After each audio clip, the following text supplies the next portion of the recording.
Before moving to the new topic, first of all, we would like to discuss the homework. Last class, I told you or I let you to simulate the common base biasing for amplifier, and I uh, taught you about the biasing technique and how to do the biasing of the common base amplifier. So I hope it's very clear to you. This was the circuit that we were discussing earlier, and we did some manipulation with these resistive and capacitive components to uh, properly bias the transistors and then use it as an amplifier, and we were able to get a gain of 35 dB approximately. Then after we did the transient analysis, sorry, AC analysis, and transient analysis were remaining. Then I told you to tweak the components value by yourself and then try to increase the gain or bandwidth. So let me go into that first, then I'll come to these questions. So, I had to show you the transient analysis and then how to calculate the gain from the transient analysis.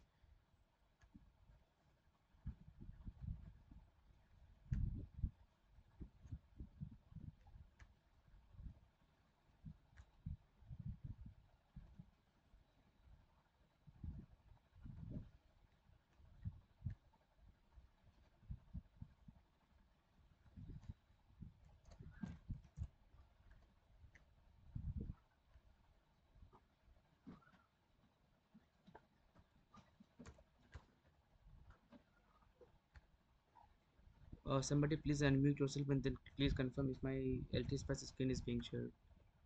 Yes, yes, yes. It's okay. Okay, bye, thank you. So let me open the circuit that we were discussing yesterday.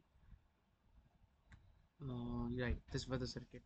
And first we looked at the AC. What we did is we just uh, s- assumed some values of the resistors and capacitors, and then we were not able to achieve the gain. The circuit was not properly behaving. Then we did some manipulation, and we get back to our theory. We tried to manipulate the biasing of the transistor, and then we were able to achieve a gain of 35 dB. So let me again show you the AC plot. So this was the plot we were uh, having last day. uh, what this plot is called as Bode's plot. Whenever the quantity is being plotted with respect to the frequency, we call this plot to be a Bode's plot. And the quantity in the y-axis in this case is voltage, which is again volt of y volt, which is also called as gain. And at the x-axis we have the frequencies. And again, after this plot, I told you to learn about few terms, which was bandwidth, minus 3 dB frequency, lower cutoff frequency, higher cutoff frequency, and then what is UGB. So I'll start one by one. So the first question was, I guess, yeah, bandwidth. So someone from you, please unmute yourself and then tell me what is bandwidth of an amplifier. सब bandwidth एक frequency range होती है जिसके बीच में amplifier काम कर सकता है। काम कर सकता है मतलब क्या काम कर सकता है? आई मीन सर वो गेन दे सकता है आपको एक उस फ्रीक्वेंसी के बीच में। Sir this is all what I could understand. ये पॉइंट थोड़ा सही है कि it is the amplifier is able to give sufficient gain in certain range, and that range is called as bandwidth. Simple. Yes yes. Jessica is saying bandwidth is the range of frequencies a circuit can handle. Circuit can handle is not a good term. Like what component it can handle in terms of voltage, what is the electrical quantity you are talking about it can handle? There should be a very specific answer. Question says the difference between the higher cutoff frequency and the lower cutoff frequency. That is actually right, but I was talking about, or I was asking about what is it actually means with respect to the amplifier characteristic. ये जो आपने बताया ये theoretically ये quantify करने का तरीका कि हम कैसे बैंडविड्थ निकालते हैं और कैसे उसे क्वांटिफाई करते हैं. तो what we did is कि हम हायर कट ऑफ फ्रिक्वेंसी और लोअर कट ऑफ फ्रिक्वेंसी का डिफरेंस निकालते हैं। अगेन फिर जो हमारा दूसरा क्वेश्चन था कि ये हायर कट ऑफ फ्रिक्वेंसी और लोअर कट ऑफ फ्रिक्वेंसी क्या होता है। Sir higher lower cut off frequency, वो फ्रीक्वेंसी होती है, we can say the minimum frequency at which the rectifier sorry the transistor can provide a gain. And इसके नीचे जाएंगे तो गेन जो होगा वो ड्रास्टिकली डिक्रीज होगा। एंड हायर फ्रीक्वेंसी जो है कट ऑफ फ्रीक्वेंसी, उसका मतलब है जो मैक्सिमम फ्रीक्वेंसी है इस पे वो गेन दे सकता है, इसके ऊपर जाएंगे तो वो फॉल करेगा। ओके, और कोई, anyone else?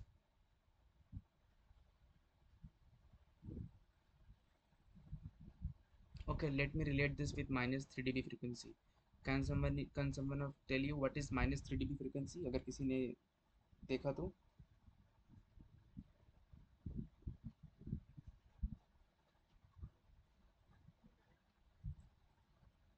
anyone minus 3 dB frequency?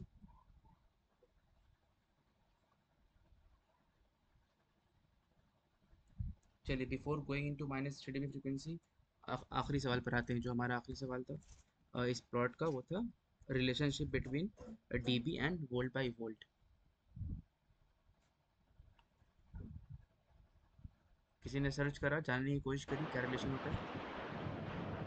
Sir इसमें वो रेशियो देता है कि output voltage output voltage upon input voltage equal to 10 exponential gain upon 10 upon 20, I guess. Yes, you mean this yes, yes, exponential what? Exponential gain upon 20। Gain upon 20, ठीक है।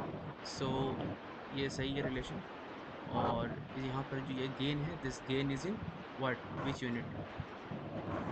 Sir decibels. Decibels, yes. So this is in decibels. So simple, आप ऐसे भी याद रख सकते हैं, ये थोड़ा आसान तरीका होता है कि gain in dB is equals to 20 log 10। 10 volt over volt, and this volt over volt is gain. Okay, okay. अब जब आपको वो ये मालूम हो गया कि गेन इन डीबी का क्या रिलेशन होता है वोल्ट बाई वोल्ट से, सो अगर मैं पूछूं कि मुझे चाहिए, लेट सपोज मुझे 60 डीबी चाहिए, तो 60 डीबी के लिए कितना वोल्ट बाई वोल्ट आएगा कन्वर्ट करेंगे तो? पेन चलाइए।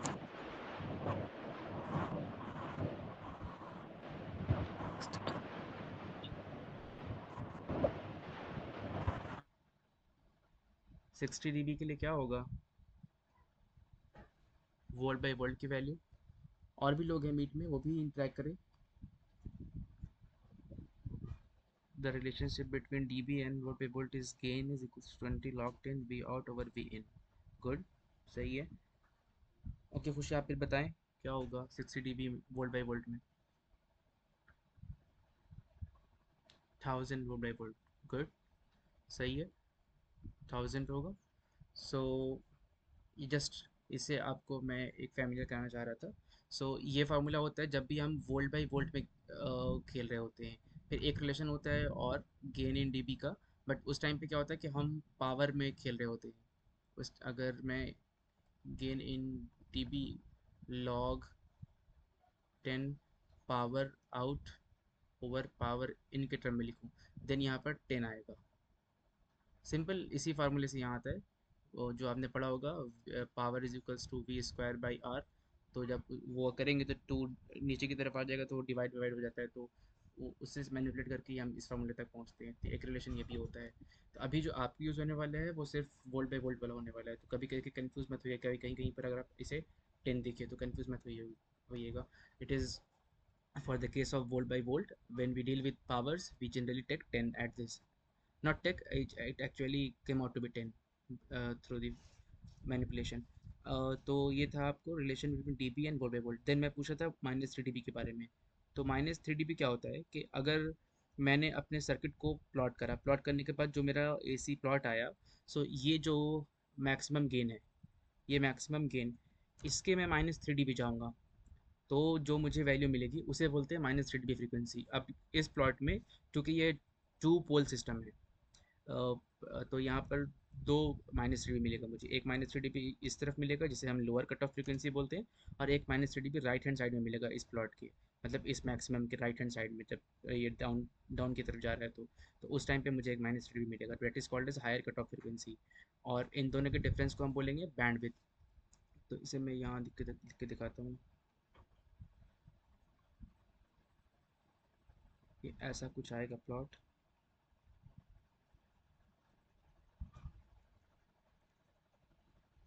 ये डीबी में है और ये आपकी फ्रीक्वेंसी है, ठीक है।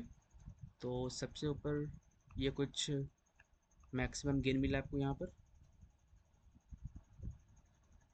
ठीक है, और डीबी में। और फिर इस पॉइंट पे लेट सपोज ये अगर कुछ डीबी है, तो ये आपकी -3 dB पॉइंट है। तो ये दो पॉइंट मिलेगा आपको इस प्लॉट पे। एक प्लॉट जो देगा, ये देगा आपको lower cut off frequency which is written as F L, और एक मिलेगा आपको higher cut off frequency which is written as F H. और इन दोनों के जो डिस्टेंस होता है और जो गैप होता है, F H minus F L, this is called as band. This is what the bandwidth is with respect to the Bordes plot. This is called as Bordes plot.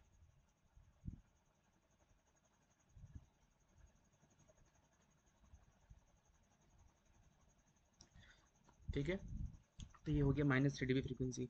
अब है कि यूजीबी क्या होता है। एक क्वेश्चन में ये भी पूछा था कि यूजीबी क्या होता है, तो कोई बताएगा यूजीबी क्या है?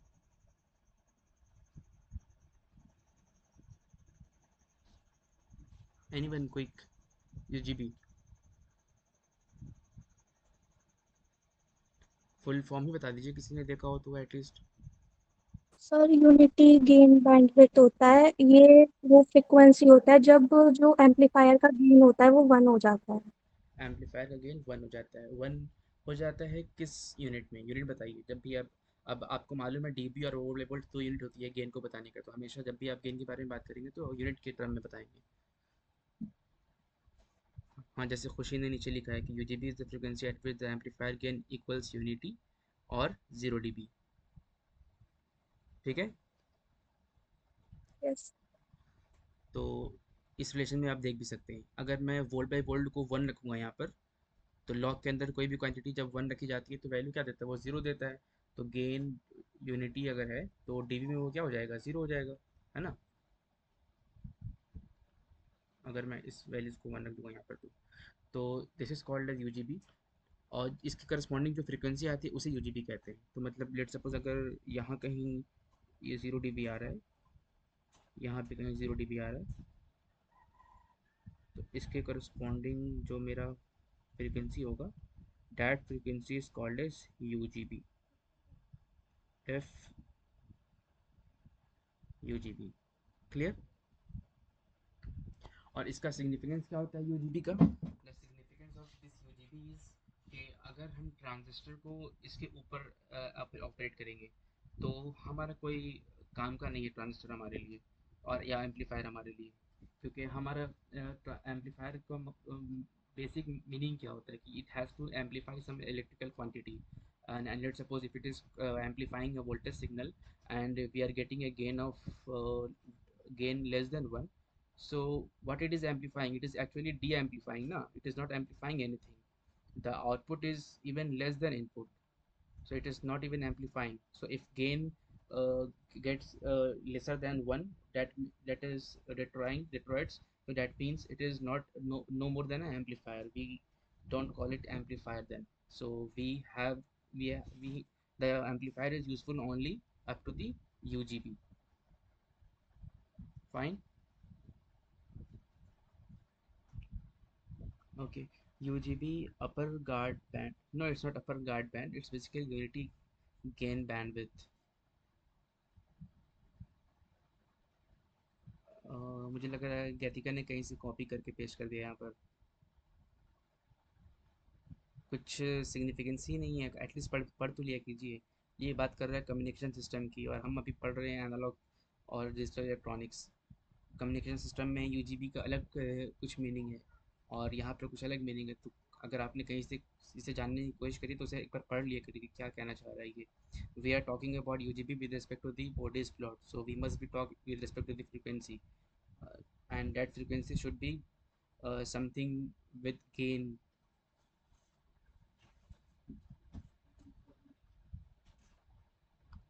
Okay, so ये हो गया, bandwidth is discussed. Now the early voltage. Any one of you, what is early voltage?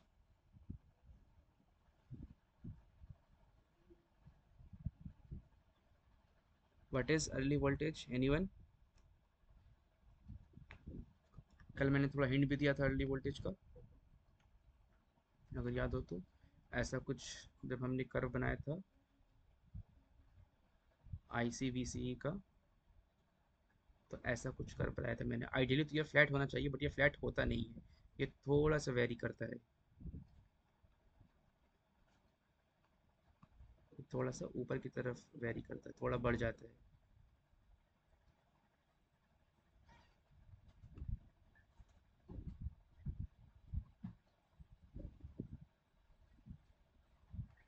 कोई बताएगा अर्ली वोल्टेज, किसी ने पढ़ा?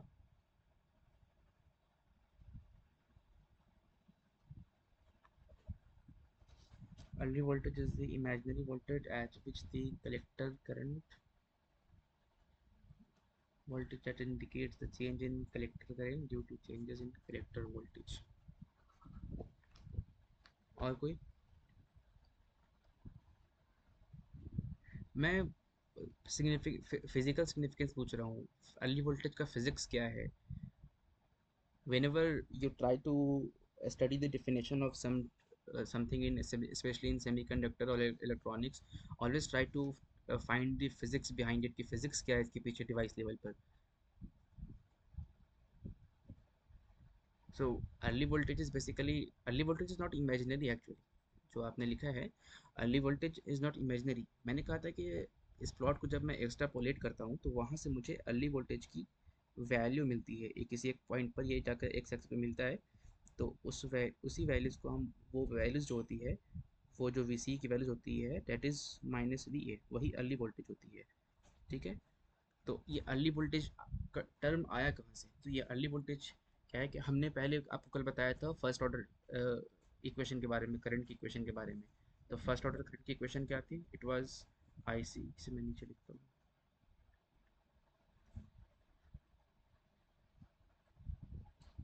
चलिए मैं ये लिखता हूँ, I C is equals to I S exponential V B E over V T. यही था, ये था first order equation collector current का। बट एक्चुअली क्या होता है, जब सेकंड ऑर्डर इफेक्ट्स को हम लेते हैं तो ये वो ऐसा इक्वेशन आता है, ये ऐसा कुछ आता है। तो ये जो टर्म है ना, ये सेकंड ऑर्डर इफेक्ट के बाद आता है। सॉरी, ये जो टर्म है इसे जनरली हम फर्स्ट ऑर्डर डिज़ाइंस में अवॉइड करते हैं, बट ये सेकंड ऑर्डर इफेक्ट्स में इसे कंसिडर करना पड़ता है। It comes due to the Early effect. ये होता कब है? जब हम वी को बढ़ाते हैं, वी को जब हम बढ़ाते हैं, जैसे इस ग्राफ में भी आप देखो, इस ग्राफ में जब मैं वी को बढ़ा रहा हूँ तो होता क्या है कि एक इफेक्ट आता है बेस विथ मॉड्यूलेशन, जिसे बोलते हैं हम लोग BWM। अगर किसी ने पढ़ा हो कभी इंट्रोडक्शन में कभी पीजेटी के, ये या बुक में पढ़ा हो, बेस विथ मॉड्यूलेशन, तो होता क्या है, जो हमने वो बेस का विथ देखा था, तो VCE कलेक्टर और एमिटर की वोल्टेज के डिफरेंस को अगर हम बढ़ाने लगते हैं तो बढ़ाने से क्या होता है कि ये विथ जो है ये कम होने लगता है, ये स्टार्ट्स डिक्रीजिंग। और जब ये कम होता है तो इस VCE पर भी डिपेंडेंसी आती है कलेक्टर करंट की, और जब ये डिपेंडेंसी VCE पर आती है तो वो कुछ ऐसा दिखता है। जब इसे लीनियरली एक्सपोलेट किया गया, इसे मैनिपुलेट किया एल्जेब्रिकली, तो ऐसा कुछ एक्सप्रेशन दिखा हमें मैथमेटिकली, ये VCE पे ऐसे डिपेंड करता है। तो यहीं पर इस अर्ली वोल्टेज का इफेक्ट आता है। And that early voltage effect is due to the increase in VCE. The base width modulation effect came into the picture, and that means that the width of the base starts decreasing, and collector currents get increased slightly with respect to change in VCE as well. कल मैंने बताया था कि सिर्फ we B ई पर depend depend करता है, but थोड़ा सा वी सी ई पर डिपेंड करता है, जो थोड़ा सा वेरिएशन हमने कल ग्राफ में देखा भी था। तो ये वही थोड़ा सा है कि पहले तो ये इसे होना चाहिए था flat, it was expected to be flat, but नहीं, ये थोड़ा सा वेरिएशन आया, और यही वेरिएशन जो है हमें ये दिखा रहा है। और यहाँ पर एक टर्म भी आता है आर नॉट, है ना, आर नॉट एक टर्म आता है जिसकी वैल्यू होती है वी ए अपॉन आई सी। तो यहाँ पर जब हम इसकी स्लोप निकालेंगे ना, इसकी slope I C over V C, तो स्लोप से हमें आर नॉट मिल जाता है, सॉरी 1/r0 मिल जाता है, 1/r0, and that actually equals to this. So जब आप इसके फिजिक्स में जाएंगे तो और अच्छे से समझ आएगा कि ये ऐसा क्यों हो रहा है। बस मैंने कुछ टर्म बता दिया आपको, base with modulation, early voltage जो आपने कल पढ़ा। तो आपके लिए एक होमवर्क आज के लिए हो गया कि आप बेस विथ मॉड्यूलेशन के बारे में पढ़ के आएंगे कि बेस विथ मॉड्यूलेशन क्या होता है, एक होमवर्क ये हो गया। तो मैं ये बताना चाह रहा था कि ऐसा कुछ इफेक्ट आता है अर्ली वोल्टेज की वजह से जब वी को इंक्रीज करते हैं हम। अब लास्ट बच गया हमारा I V characteristic of P N P B J T. किसी ने करा ट्राई? तो किसी ये क्वेश्चन है?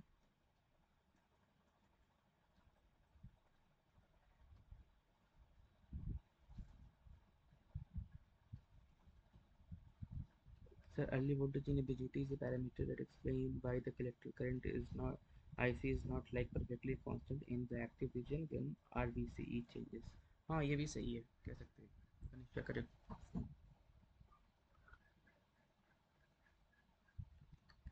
तो किसी ने ट्राई करा एल्टी स्पाइस पे आई वी कैरेक्टरिस्टिक पीएनपी ट्रांजिस्टर? कल हमने एनपीएन ट्रांजिस्टर करा था, पीएनपी का किसी ने करा?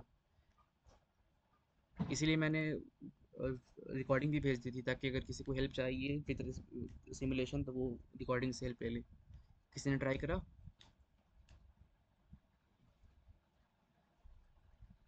एक ने भी नहीं?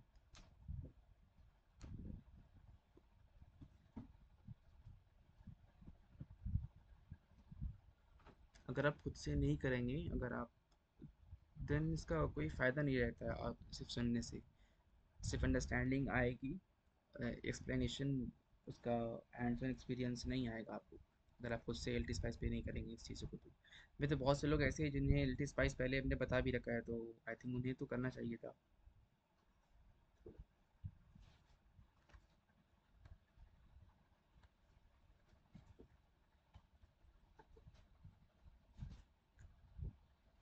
चलिए खैर, मैं करके दिखाता हूँ फिर।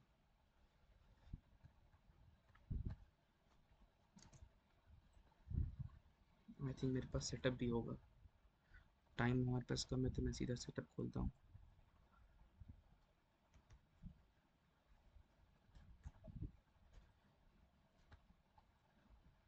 स्क्रीन दिख रही है मेरी? Yes. ओके।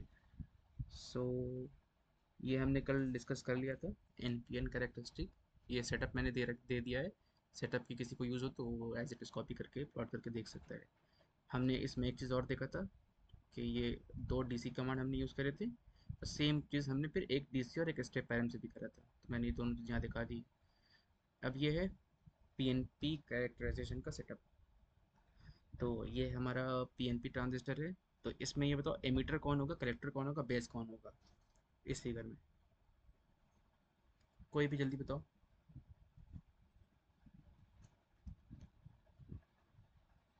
एनीवन?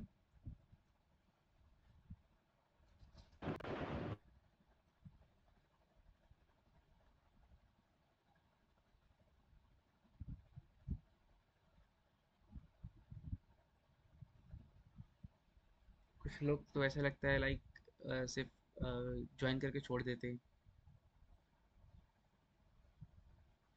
मैं कुछ पूछ रहा हूँ।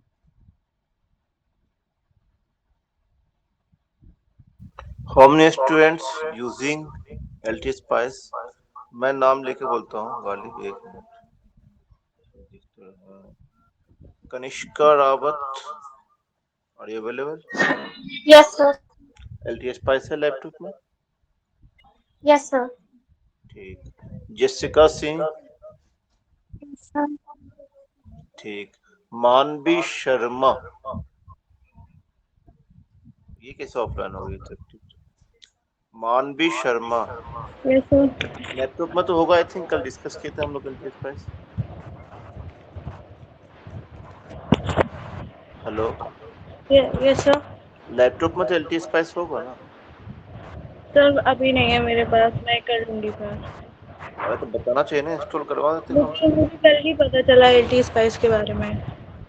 अरे तो परसों भी तो डिस्कस किए थे कि एलटीएस प्राइस पे इम्प्लीमेंट करेंगे, तुम बोलते लिंक दे सर देते, मेरा कम से कम साथ पता साथ नहीं करते। हुआ तो फिर ध्यान नहीं दिया तुम्हें होगा। तुम्हें इसका दंड मिलेगा, ठीक है? आगे आते हैं। Swasti Jain, you are yes join. Sir. LTS price है लैपटॉप में या लैपटॉप ही नहीं? यस सर है, लेकिन अभी I am figuring out because it's my first class. कोई बात नहीं, चलो ठीक है तो सही है। नीचे आते हैं, खुशी गुप्ता, ये होगी एक्टिव आई थिंक, ये हाँ इसने तो किया भी था। खुशी अवेलेबल? Yes, sir. Yes, करो sir. साथ साथ, इम्प्लीमेंट करो साथ साथ। Yes, sir. और कोई है क्या इसमें? फैजा अख्तर, ये है लैपटॉप में इंस्टॉल है नहीं? गतिका वार्षिनी, ये भी अवेलेबल नहीं है। Gatika Varshini, Fatima Noor Shahid, Fatima Noor Shahid, Maria Ansari. Maria, are you listening my voice? या ऐसा तो नहीं म्यूट करके छोड़ दियो? ये भी नहीं बोल रही है छोड़ दिए। ये यशिता बंसल कौन है, क्या नाम है तुम्हारा पूरा? यशिता बंसल। सर मैं ध्वनि अग्रवाल हूँ। अच्छा धोनी अग्रवाल, अलग अलग नाम का था, टाइटलिश है तुम्हारा। ठीक है, धोनी अग्रवाल। जिनके पास लैपटॉप है वो साथ साथ करें, जो फर्स्ट टाइम करें कोई दिक्कत नहीं है, आप साथ साथ करें, ठीक है? ठीक है गालिब, ये लोग थोड़ा स्लो है, थोड़ा एक्टिव करना पड़ता है। Okay, but so this is the setup for PNP bipolar junction transistor. So I was asking which terminal is emitter, base, and collector. So you should be very frequent with these. This is the base, this is the emitter, and this is the collector. Am I right? 5 kilo Am I right? Yes. Phone कर दियो बेटा के लिए, Yes. Are you sure? सही है ये? अंदाजा दे देगा ना, फ्री में दे ना, 20 वो के आसपास होता है। Shahbaz bhai, can you please mute yourself? Sorry, मेरे यहाँ आम टूटा है ना, तो थोड़ा अचार बना। Okay. ये सही है जो मैंने लिखा है? कोई बताएगा?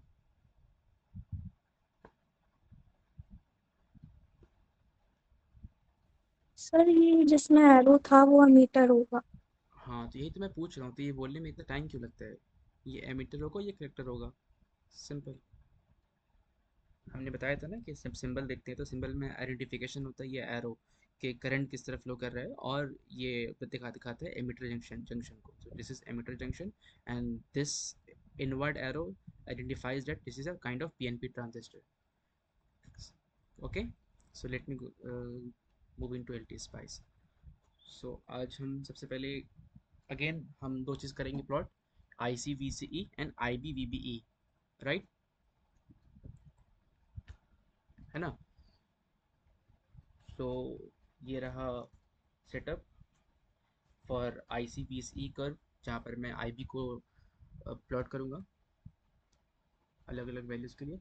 यहाँ पर मैं एक क्वेश्चन पूछना चाहूँगा, and I want each of your attention, कि अगर मैंने एक PNP ट्रांजिस्टर लिया, ये मैंने बताई थी पहले दिन भी, और ये मेरा बेस है, ये मेरा एमीटर है, और ये मेरा कलेक्टर है, और तो एक्टिव मोड ऑफ ऑपरेशन के लिए क्या होगा? कौन सा जंक्शन फॉरवर्ड बायस होगा, कौन सा रिवर्स बायस होगा? तो एमीटर बेस जंक्शन को फॉरवर्ड बायस करता है एंड बेस कलेक्टर जंक्शन को रिवर्स बायस करता है। एमीटर बेस को आपने कहा फॉरवर्ड बायस, और एमीटर बेस कलेक्टर को कहा आपने रिवर्स बायस, यस सर। ठीक है? तो हम जब PNP ट्रांजिस्टर पढ़ रहे थे तो वहाँ पर हमने भी यही चीज़ लिखी थी, अगर आपको सही से याद हो तो ये था एमीटर, ये था कलेक्टर और ये था बेस। ठीक है, सो यहाँ भी हम ऐसे ही कुछ कर रहे हैं, और यहाँ भी हमने ऐसे ही कहा था कि एमीटर बेस होना चाहिए फॉरवर्ड बायस और बेस कलेक्टर होना चाहिए रिवर्स बायस, और this was for N P N transistor for active mode of operation. तो डिफरेंस क्या रहा फिर उसमें और इसमें, ये बहुत क्लियर होना चाहिए, बिल्कुल क्लियर होना चाहिए। इस पे मैं थोड़ा और एक्सप्लेन करता हूँ, मैंने जो बताया था उस टाइम पे। ये बेस और एमीटर होना चाहिए फॉरवर्ड बायस, और ये बेस कलेक्टर होना चाहिए रिवर्स बायस। अगर मैं रिवर्स बायस और forward, I mean forward bias reverse bias कह रहा हूँ, मैं विद रिस्पेक्ट टू बेस कह रहा हूँ।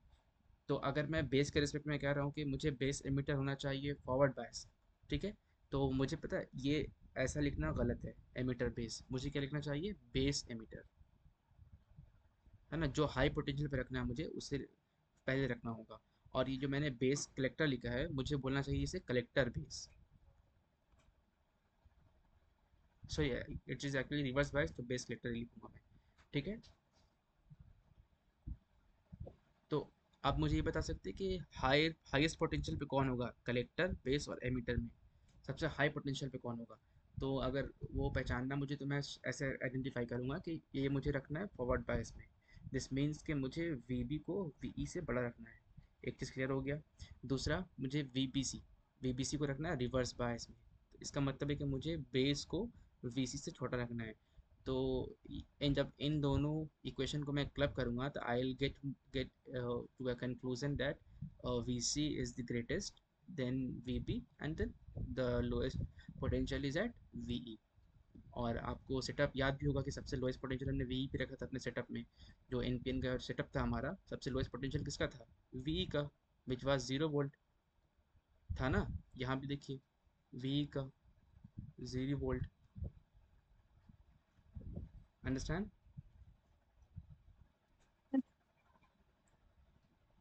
इसमें भी हमने ऐसे ही करा था। इसे हमने 0.7 के राउंड रखा था और इसे 0.1 के राउंड, और ये 1 वोल्ट के राउंड था। तो सबसे हाईएस्ट पोटेंशियल पे वीसी था, देन वीबी, एंड देन सबसे लोएस्ट पोटेंशियल पे वी था। सो it is for NPN transistor in active mode of operation. अब मैं बात कर रहा हूँ पीएनपी ट्रांजिस्टर की। तो इसके लिए फिर कौन सा पोटेंशियल सबसे बड़ा होगा, तो जस्ट उल्टा हो जाएगा। ऐसे याद रख लीजिए कि सबसे, ये जो रिलेशन मैंने लिखा ना यहाँ पे, इसका ये उल्टा हो जाएगा पीएनपी के लिए। तो V E should be at the highest potential followed by V B, and then V C. So V C should be at the lowest potential in this case for PNP. ठीक है, तो ammeter base forward bias, इसका कहने का मतलब है कि emitter should be at highest potential than base. तो जो इसका पोटेंशियल होगा वी ई, और जो इसका पोटेंशियल होगा वी बी, तो ये जो पोटेंशियल है, ये होना चाहिए बेस के रिस्पेक्ट में रिवर्स बायस। बेस के रिस्पेक्ट में रिवर्स बायस, मेरी बातों को ठीक से सुनिएगा। बेस के रिस्पेक्ट में रिवर्स बायस, और अगर मैं एमीटर के साइड से देखूंगा तो एमीटर के रिस्पेक्ट में फॉरवर्ड बायस। जैसे मैं यहाँ बेस के रिस्पेक्ट में देख रहा था बेस एमीटर, तो मैं बोल रहा था फॉरवर्ड बायस, क्योंकि बेस का पोटेंशियल ज़्यादा था। अब क्या है कि मैं बेस एमीटर को देख रहा हूँ, तो बेस का पोटेंशियल कम है इन दिस केस, मुझे एक्टिव मोड ऑफ ऑपरेशन में रखने के लिए। तो ये एमीटर का पोटेंशियल ज़्यादा है, तो it is reverse bias with respect to the base. और बेस कलेक्टर क्या होगा, फॉरवर्ड बायस। ठीक है, जो मैंने यहाँ लिखा, बेस कलेक्टर और एमिटर बेस। तो अगर मैं इसे बेस एमिटर कर दूँ, बेस एमिटर, तो मैं इसे बोलूँगा रिवर्स बायस। और मैं इसे कर दूँ बेस कलेक्टर, तो ये हो जाएगा फॉरवर्ड बायस। ठीक है, जस्ट इसका उल्टा आप याद देख भी सकते हैं। जो बी ई फॉरवर्ड बायस में था, अब ये रिवर्स बायस में हो गया, और जो बेस कलेक्टर रिवर्स बायस में था, वो हो गया फॉरवर्ड बायस में। जो ये रिलेशन था, इसका उल्टा, अब ये रिलेशन बिल्कुल अपोजिट। क्लियर है।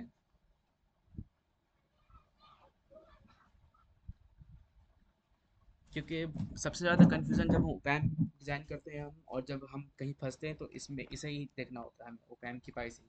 तो इसे अच्छे से क्लियर कर लीजिए, कुछ पूछना है तो पूछ लीजिए, क्योंकि सबसे ज़्यादा परेशानी यहीं आती है जब हम ओपैम ट्रांजिस्टर की सही से प्राइसिंग करने में। किसे ज़्यादा रखना है, किसे कम रखना है, in case of N P N, in case of P N P, ये बहुत क्लियर होना चाहिए।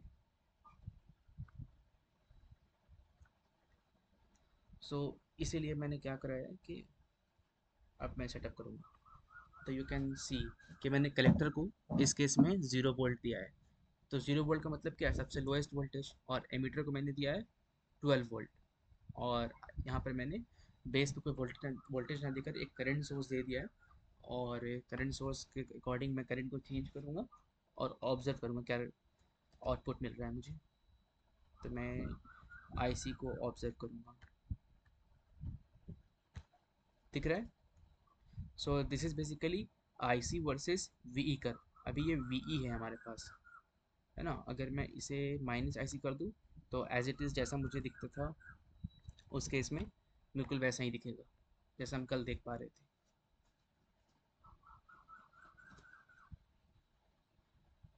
कोई डाउट? फिर से अगर आपको देखना है कौन किसके लिए, तो आप इसे एनोटेट करिए और स्टेप्स देख लीजिए कौन से आईबी के लिए कौन सा कर्व है। एक्चुअल कर्व ऐसा होता है, मैं दिखाता हूँ एक्चुअल कर्व।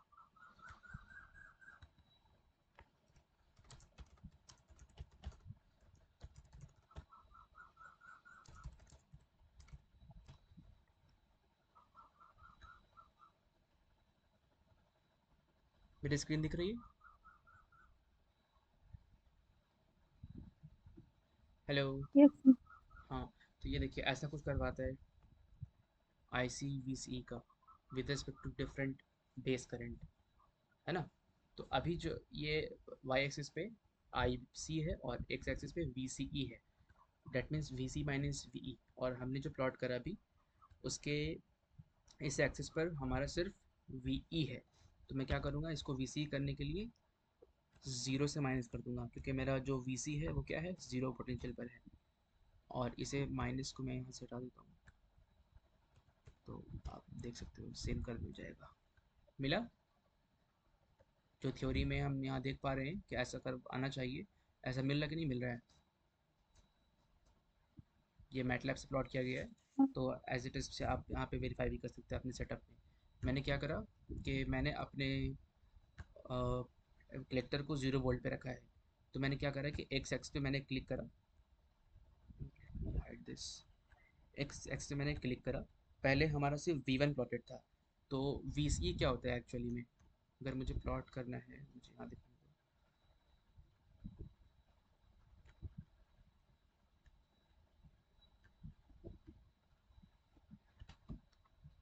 ऐसा कुछ करवाना चाहिए। ये IC है और ये VCE है ना। ऐसा आना चाहिए उल्टा, ठीक है। तो लेकिन जो मैंने प्लॉट करा है, जो मैंने पहले प्लॉट करा था, ये क्या था, मुझे माइनस को बिठाने दो।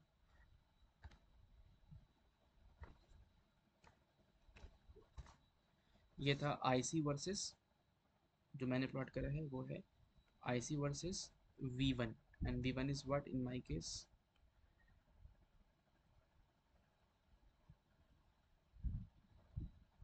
Ammeter voltage. सो मैंने प्लॉट करा है IC वर्सेस VE। अब मुझे क्या करना है इसे, IC वर्सेस VCE। तो VCE करने के लिए मुझे क्या करना पड़ेगा कि VC का क्या मतलब होता है, VC को मैं जब एक्सप्लेन करूंगा तो VC माइनस VE। तो VE तो मैंने ऑलरेडी प्लॉट कर दिया, अब मुझे VC प्लॉट करना है। तो इसी चीज़ को मैंने प्लॉट करने के लिए मैंने क्या करा कि एक्स एक्सिस पर राइट क्लिक करा। और मुझे मालूम है मैंने करेक्टर पे 0 वोल्ट दिया है, तो मैंने करेक्टर वोल्टेज 0 लिया माइनस, तो ये मेरा VCE हो गया, मैंने इसे प्लॉट कर दिया। तो फिर I was able to validate this particular plot with my simulation. Clear?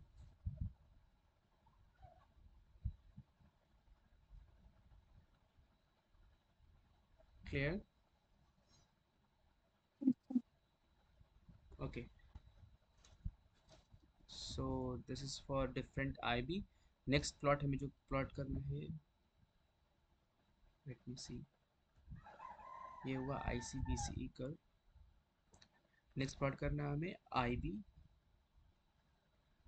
Versus VBE plot, ठीक है। IB versus VBE। तो अब मैं IBVB के लिए जो सेटअप है उस पर जाता हूँ। और ये मेरा सेटअप है। IBVBE का मैं क्या क्या वेरी कर रहा हूँ, मैं वेरी कर रहा हूँ V2 यानी कि VB को। मैं इसे नेम चेंज कर दूँ ताकि आसानी है पढ़ने में। This is my VB and I am wearing VB। Fine. VC as 12 volt, actually it's not 12 volt, it's the polarity is opposite। आप यहाँ पे ठीक से देख सकते हैं मैंने क्या करा है कि मैंने आपको बताया था कि collector should be at the lowest potential. तो लोएस्ट का मतलब जीरो भी दे सकते हैं या सबसे लोएस्ट नेगेटिव दे सकते हैं। तो अगर मैंने इस वोल्टेज सोर्स की पोलैरिटी उल्टी कर दी है तो यहाँ पर जीरो है, तो यहाँ पर -12 वोल्ट आएगा। आएगा ना -12 वोल्ट। मैं आपको दिखा भी देता हूँ डॉट अभी से। इसकी पोटेंशियल है -12 वोल्ट और इसकी है तो 0 वोल्ट ग्राउंड है तो, और इसकी है -5 वोल्ट। तो आप देख सकते हैं कि अब इस पिक्चर में हमारे, लेट मी डिलीट दिस, इस पिक्चर में हमारे क्या है कि जो बेस है हमारा वो -5 वोल्ट है, कलेक्टर -12 वोल्ट और एमिटर 0 वोल्ट। तो एमिटर 0 वोल्ट होने के बावजूद अभी सबसे हाईएस्ट पोटेंशियल पर है with respect to base and collector. Base का पोटेंशियल क्या है -5 volt which is less than 0 volt. और अगेन तो ये क्या हो गया, ये हो गया रिवर्स बायस। ठीक है। अब विद रिस्पेक्ट टू बेस, और बेस कलेक्टर जंक्शन को मैं देख रहा हूँ तो बेस का पोटेंशियल है -5 वोल्ट और कलेक्टर का -12 वोल्ट। तो बेस का ज़्यादा हुआ, कलेक्टर का कम हुआ, मतलब कि बेस कलेक्टर जंक्शन हमारा क्या हो गया, फॉरवर्ड बायस। तो ये हो गया हमारा एक्टिव मोड में, एक्टिव मोड ऑफ ऑपरेशन में हमने इसे बायस कर दिया। अब मैं इसे प्लॉट करूँगा, इसकी DC एनालिसिस करूँगा and I will try to plot the, sorry IB पे plot. Let me remove this, plot IB। So this is the IB of this particular graph। ये अभी अजीब सा लग रहा होगा बट जो कल हमने प्लॉट करा था सेम अगर देखना है आपको तो इसे माइनस कर दो, सेम दिख जाएगा आपको, है ना। फिर हमने इसे लॉग में चेंज करा था, लॉग का तो ऑप्शन नहीं है क्योंकि नेगेटिव लॉग नहीं ले सकते। तो this was the same curve that we were obtaining yesterday. तो ये हमारा एक कर्व आ गया IB versus VBE, something like this, -IB versus VB। ठीक है।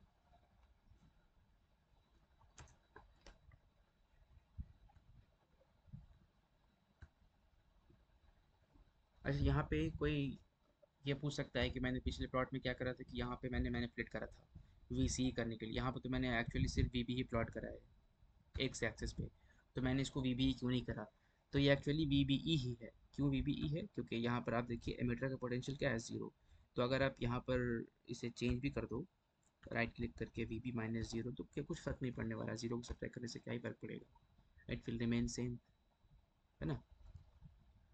ये आपको लग रहा होगा कि बहुत चेंज हो रहा है बट बहुत ज़्यादा चेंज नहीं है।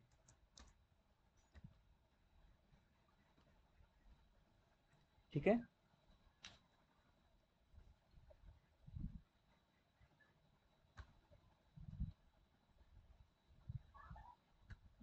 कोई डाउट यहाँ पे।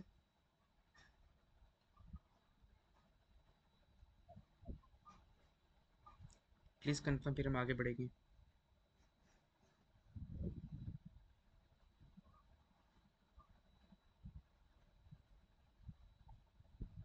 आई am expecting some reactions at least के कोई कंफर्म करे कि हाँ समझ आ रहे, there we are able to follow it और not,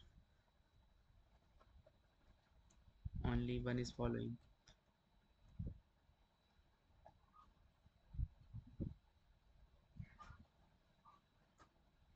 okay, let me save this. Okay, so next हमने करा था कॉमन बेस, अब हम करेंगे common collector. I was thinking कि हम कॉमन एमीटर भी कर लेंगे, इसलिए मैं स्पेस लेकर आया था बट आपने तो वो करा ही नहीं, आपने खुद से सिमुलेट करा नहीं था PNP, तो इट टुक सम टाइम। तो मैं सिर्फ आज के लिए कॉमन कलेक्टर को एक्सप्लेन कर देता हूँ। कॉमन कलेक्टर का ये सर्किट है, ये सेटअप मैंने आपको दिखा दिया है। अब मैं LT स्पाइस पे जाता हूँ कॉमन कलेक्टर को एक्सप्लेन करने के लिए। ये कॉमन बेस की सर्किट थी, मैं इससे बना लेता हूँ। So let me copy this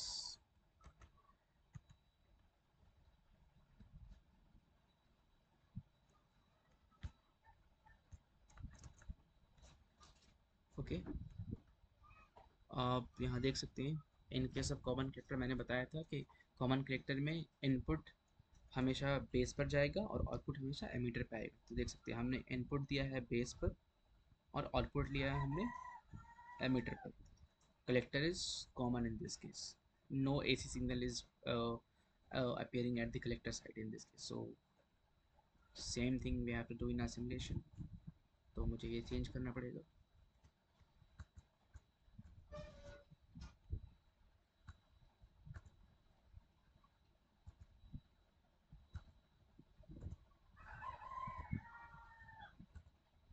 यहाँ मुझे लेना है आउटपुट एमीटर पर।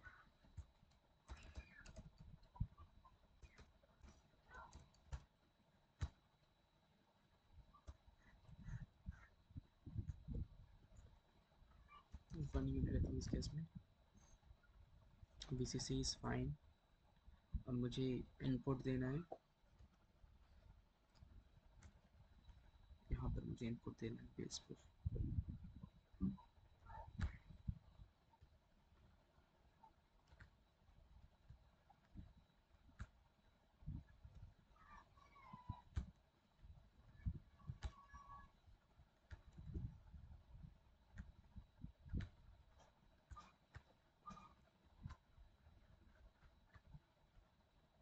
सेम इनपुट जो हमने लास्ट टाइम लिया था, 1 मिलीवोल्ट का एम्पलीट्यूड, 1 किलो की फ्रिक्वेंसी किलोहर्ट्ज़ की, और इससे amplitude 1। Let me move this.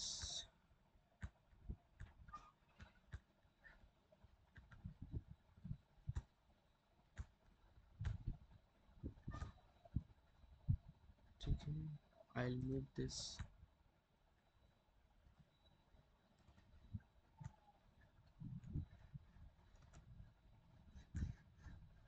एक डिकपलिंग कैपेसिटर इनपुट सिग्नल पर आउटपुट सिग्नल पे, तो एक इनपुट पे आ जाएगा, आउटपुट पे हमने दे दिया ऑलरेडी। सो ये हमारा सेटअप हो गई है कॉमन कलेक्टर का। Let me erase this, it is for common collector. 12 volt की सप्लाई दे दी हमने। We have some RC, so let me write it RC. This is RE,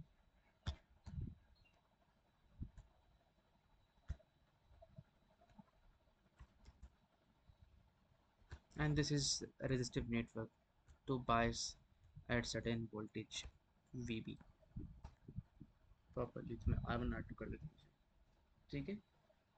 and I hope everything is properly biased. Biasing check करने के लिए मैं क्या करूँगा, डॉट ओपी रन करूँगा और फिर मैं बाइसिंग चेक करूँगा। पोटेंशियल लिखूँगा मैं, VE पर है 267 वोल्ट और 885 वोल्ट है यहाँ पर। सो ऑलमोस्ट 0.7 वोल्ट का ड्रॉप में मिल रहा है, 0.6 का। तो ये सिलिकन के लिए इतना इनफ है इस पर्टिकुलर मॉडल के VJT के लिए, फॉरवर्ड बायस के लिए। तो बेस मीटर हमारा हो गया फॉरवर्ड बायस पे। कलेक्टर देखता हूँ मैं, it is 9.33 volt, so it is perfectly bias. ये रिवर्स बायस में हो गया। मैं डिलीट करता हूँ और सबसे पहले मैं फिर से करता हूँ AC एनालिसिस। सो मैं इन सबको बंद करता हूँ।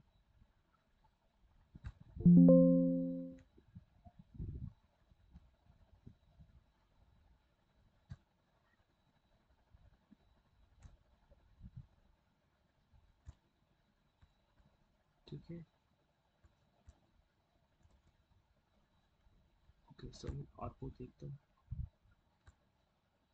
तो ऐसा कुछ हमारा AC आउटपुट आ रहा है।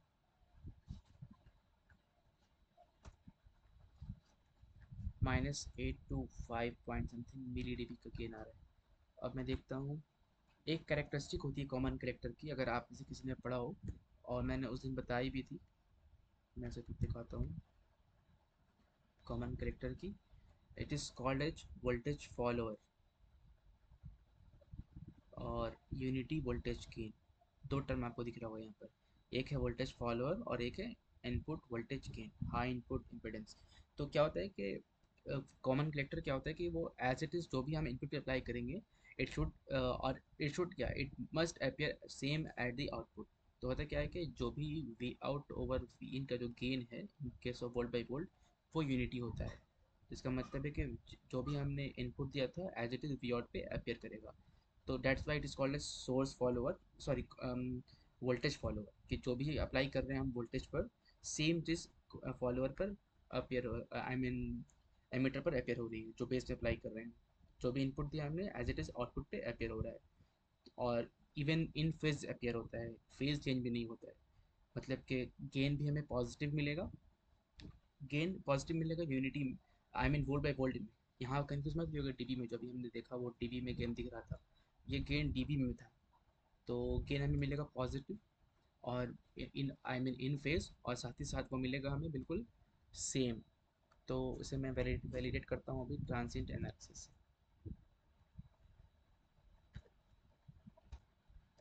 ट्रांसिएंट एनालिसिस करूँगा मैं, ये वी आउट हो गया हमारा। और लेट मी, मैं इसकी नेमिंग करता हूँ, इस नोट को मैं वी इन बोल देता हूँ। मैं वी इन को प्लॉट करता हूँ।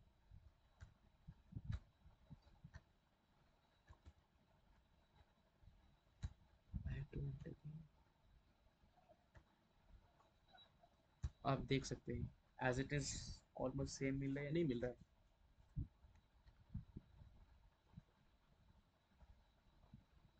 तो यहाँ पे हमने लिखा था कि V out should be equals to V in, मतलब सेम फेज में होगा, कोई इन्वर्जन नहीं, और वोल्टेज फॉलोअर की तरह बिहेव करेगा। दैट मीन्स इसे बफर भी बोलते हैं, इसीलिए क्या बोलते हैं इसे, बफर। और वोल्टेज बफर कि एज इट इज़ ये जो भी वोल्टेज अप्लाई कर रहे हैं हम, सेम वोल्टेज अपीयर हो रहा है आउटपुट पे। क्लियर?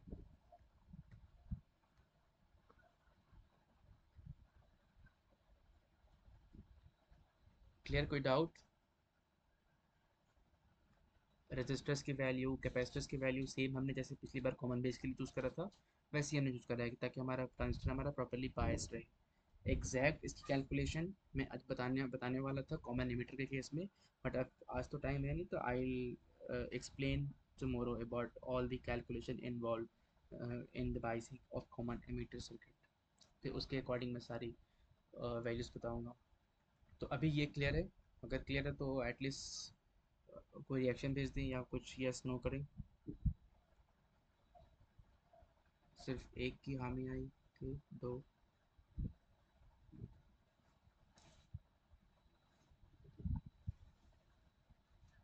ओके, ओके, अगर क्लियर है तो ये चीज़ें आप खुद से भी करिएगा एल टी स्पाइस में, है ना। सिंपल, अगर आपने कॉमन बेस को करा था तो कॉमन कलेक्टर और आसानी से हो जाएगा। मैंने आपको, आपने देखा होगा मैंने कुछ नहीं करा, रजिस्टर्स की वैल्यू सेम रखी, सिर्फ सारी चेंजेस करें जो भी करें, सिर्फ इनपुट और आउटपुट चेंज कर दिया मैंने, कि इनपुट जहाँ अप्लाई करा हमने वहाँ पर एक कैपेसिटर अप्लाई कर दिया, कपलिंग कैपेसिटर, और उसके अकॉर्डिंग फिर हमने वोल्टेज इनपुट सिग्नल अप्लाई करा और फिर आउटपुट सिग्नल देख लिया। समटाइम यहाँ पर एक एक रजिस्टर भी अप्लाई करते हैं हम, जिसे हम लोड रजिस्टर बोलते हैं, load resistor. This is called as load resistor. Let me take it like 100 or 10 kilo ohm.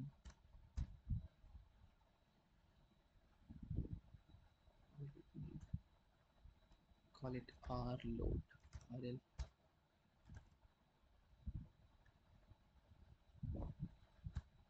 है ना।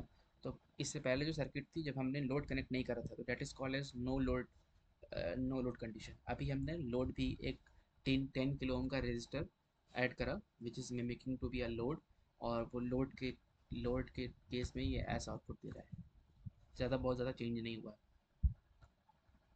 ठीक है, इसकी एसी एनालिसिस भी देख ली हमने। अब एक चीज़ और मैं लास्ट बताना चाहता हूँ आज, वो था जो मैं भूल गया कॉमन बेस में बताने के लिए, कॉमन बेस की ट्रांजिएंट एनालिसिस करता हूँ। कॉमन बेस का ये वी आउट हो गया और मैं वी इन को दिखाता हूँ। वी इन, या दिस इज वी, ठीक है, ये मेरा वी इन है। ठीक है, अब मुझे क्या करना है कि मुझे इसका गेन निकालना है। मैंने एक गेन बताया आपको एसी एनालिसिस से निकालने के लिए, फिर एसी एनालिसिस से मैंने बैंडविड्थ निकालना, -3 dB निकालना, फिर ये चीज़ें बताई आपको। और आज मैं आपको होमवर्क भी दूंगा, एक इस सर्किट की सारी -3 dB और बैंडविड्थ और ये चीज़ें बताना है आपको अपनी तरफ से कैलकुलेट करके। तो अभी मैं इसमें क्या बताना चाह रहा हूँ कि हम ट्रांजिएंट एनालिसिस से गेन कैसे निकालेंगे। तो गेन का फॉर्मूला हमने क्या पढ़ा है, मतलब सिंपल डेफिनेशन क्या होता है वोल्टेज गेन का। सिंपल डेफिनेशन हमने जो देखा है वो ये कि कॉमन कलेक्टर, हाँ, so it is called as source follower, sorry not source follower,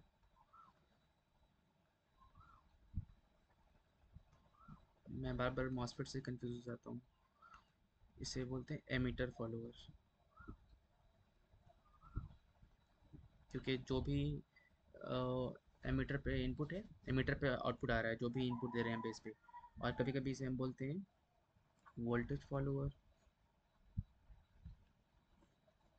इसकी गेन क्या है, प्लस यूनिटी, यूनिटी बोलिए या फिर 0 dB बोलिए, सेम। और इसकी इनपुट डिपेंडेंस भी काफ़ी हाई होती है, input dependence let me confirm, या हाई इनपुट डिपेंडेंस, ठीक है। अब ये हमने इनपुट दिया, ये आउटपुट लिया, तो इसकी मुझे ट्रांजिएंट एनालिसिस से गेन वेरीफाई करना है। तो गेन क्या होता है, वी आउट ओवर वी इन, ठीक है, ये मुझे वेरीफाई करना है, output voltage over input voltage. तो अगर ट्रांजिएंट सिग्नल मैंने दिया है और आउटपुट कुछ ऐसा आ रहा है, ठीक है, ध्यान से सुनिएगा, फिर ये कर में आप कंफ्यूज ना हो, इसलिए मैं यहाँ पहले लिख दे रहा हूँ। ये वी आउट मुझे कुछ मिला, और लेट्स सपोज ये मेरा इनपुट सिग्नल था साइनसोइडल, ठीक है, ये मेरा इनपुट था with respect to time, transient मतलब टाइम के रिस्पेक्ट में बात कर रहे हैं। और let's suppose this is 100 volt और दिस इज -100 वोल्ट, और let's suppose this is 10 volt और दिस इज -10 वोल्ट। तो अगर आपने लैब में कभी सही से यूज़ करा होगा डीएसओ, तो डीएसओ में आपने देखा होगा कभी आपको कुछ वैल्यूज़ मिलती है, आरएमएस वैल्यूज़ होती है उसमें, कुछ पीक टू पीक वैल्यूज़ होती है वीपीपी, कुछ एवरेज वैल्यूज़ होती है। तो हम इस केस में पीक टू पीक वैल्यूज़ को देखेंगे, ठीक है, वी आउट बाई वी इन जो होगा गेन निकालने के लिए, तो हम पीक टू पीक, जैसे पी पी से दिखाते हैं, पीक टू पीक से देखेंगे, ठीक है। पीक टू पीक का मतलब क्या है कि ये वाला जो पूरा गैप है, इस गैप को देखेंगे हम। तो ये गैप कितना है, ऊपर की तरफ 100 वोल्ट और नीचे की तरफ 100 वोल्ट, तो टोटल कितना गैप हो गया, ये 200 वोल्ट का। फाइन, क्लियर है। Yes sir. अगेन अब मैं इनपुट की बात कर रहा हूँ, तो इनपुट के केस में भी मैं वही करूँगा, वीपीपी की बात करूँगा, पीक टू पीक। तो ये जो पीक है और ये जो वैली जिसे बोलते हैं, इसे पीक बोलते हैं हम लोग इस केस में। तो पीक, इस पीक से इस पीक तक की वैल्यू मैं देखूंगा, तो +10 ऊपर और -10, 10 नीचे, तो total V input peak to peak कितना हो गया, ये हो गया 20 वोल्ट। और V out peak to peak कितना है हमारा, 200 वोल्ट। तो जब मुझे गेन निकालना होगा, तो गेन का एक्सप्रेशन इस केस में होगा ट्रांजिट में V output peak to peak over V input peak to peak, so that is equals to, ये ऊपर का 200 था और नीचे 20, so 10, so 10 volt by volt का मुझे गेन। ऐसे हम ट्रांजिट एनालिसिस से गेन निकालते हैं। तो मैं आपको गेन करके दिखाता हूँ इस पर्टिकुलर फिगर में। तो सबसे पहले मैं क्या करूँगा, एक कर्सर लूँगा इस ग्राफ पे, ठीक है, और मैं इसका पीक देखूंगा, ध्यान से देखिएगा जो मैं कर रहा हूँ, लैब में बहुत काम आएगा आपके ये। और एल शॉर्टकट से मैं इसे यहाँ लिख देता हूँ। अगेन मैं एक और लेता हूँ और मैं यहाँ से ले जाता हूँ सेकंड। अभी आप इसका डिफरेंस देखो, क्या डिफरेंस आ रहा है ना। मैं डिफरेंस को पॉजिटिव रखने के लिए मैं क्या करता हूँ, मैं इसे ऊपर ले जाता हूँ सेकंड वाले को, क्योंकि एल टी स्पाइस सेकंड -1 करता है, कर्सर 2 माइनस कर्सर 1। तो कर्सर 1 को मैं लोअर ले जाता हूँ, कर्सर 2 को मैं अपर ले जाता हूँ, ठीक है। तो ये दिखेगा मुझे साफ साफ कि डिफरेंस आ रहा है कितना, 98.6132 मिली वोल्ट का। मैं इसे लिख लेता हूँ, 98.613628 मिली वोल्ट, ठीक है। ये हमारा क्या आया, ये आया हमारा V out peak to peak, ठीक है। मैं इसे यहाँ लिख लेता हूँ कि हमारा V out peak to peak. अब मैं सेम लिखूंगा वी इन के बारे में। तो मैं अब इस प्लॉट पे आता हूँ, वी इनपुट वाले पर, और मैं यहाँ दो कर्सर लूँगा, कर्सर टू, कर्सर वन। तो कर्सर वन को मैं नीचे ले जाता हूँ, नीचे पीक पर, कर्सर टू को अपर पीक पर। तो मुझे मिलेगा जो वोल्टेज वो मिलेगा 1.99 समथिंग मिली वोल्ट। ठीक है, ये डिफरेंस आया।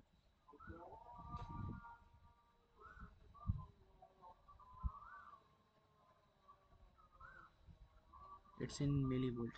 ठीक है, तो मैं इसे लिख देता हूँ।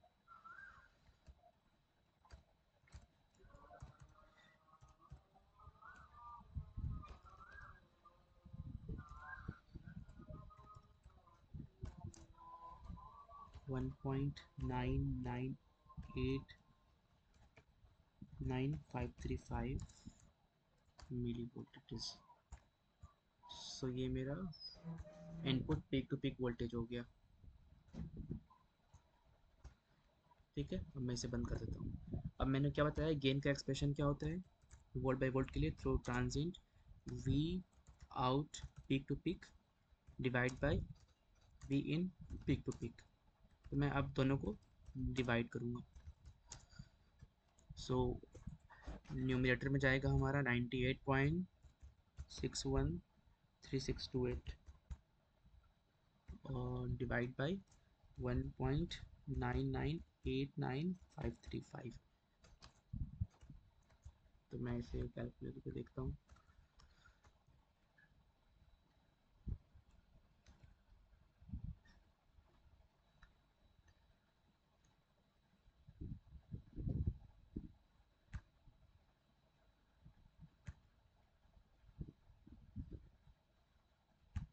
Ninety eight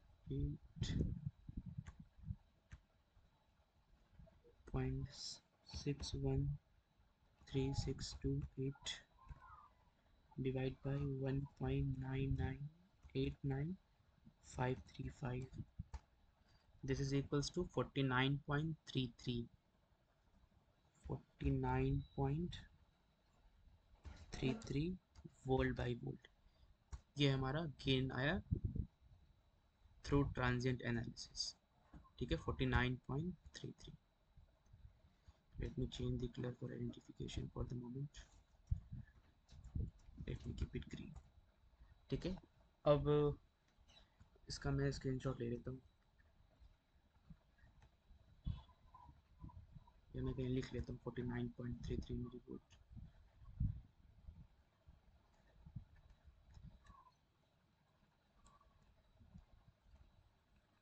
volt by volt हमारा गेन आया। अब मैं इस गेन को वेरीफाई करूँगा ये सही है या गलत हमारा ये gain, through my AC analysis, जो हमने कल AC एनालिसिस करा था। तो let me go to my circuit और मैं इसका AC एनालिसिस करता हूँ। फिर मैं AC ऑन करूँगा और इसे सिमुलेट करूँगा। तो ये मेरा AC सर्किट है और लेट मी रिमूव दिस। अब मैं इसका गेन देखता हूँ। तो right now gain is it in dB। ठीक है, अब मैं इसे लीनियर भी करता हूँ। तो गेन कितना आ रहा है हमारा 100 वोल्ट, है ना। तो इसका मतलब है कि जो हमने ट्रांजिएंट में गेन देखा अभी उसमें कुछ गड़बड़ी है। देन हमें फिर से अपने ट्रांजिएंट एनालिसिस को देखना होगा कि एम्पलीफिकेशन होने के बाद हमारा सर्किट जो है एक सा बिहेव क्यों नहीं कर रहा है दोनों केस में। इसे सेम गेन हमें मिलना चाहिए AC एनालिसिस से भी और ट्रांजिएंट एनालिसिस से भी। सो अभी इस सर्किट में कुछ इशू है, या इस सर्किट में इशू है या हमें एनालाइज करने में सर्किट को इशू है। तो we have to go back and reiterate all the calculation, and then we have to re-find के yeah is it matching or not. So this was, so basically the sole idea of this is to tell you how to find the gain through the transient analysis. So is it clear to you?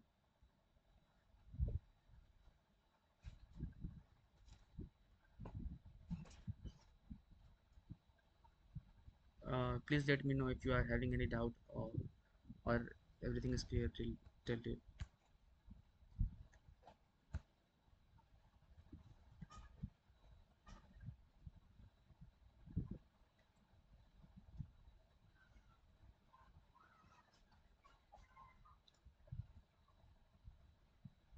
Clear है सभी को?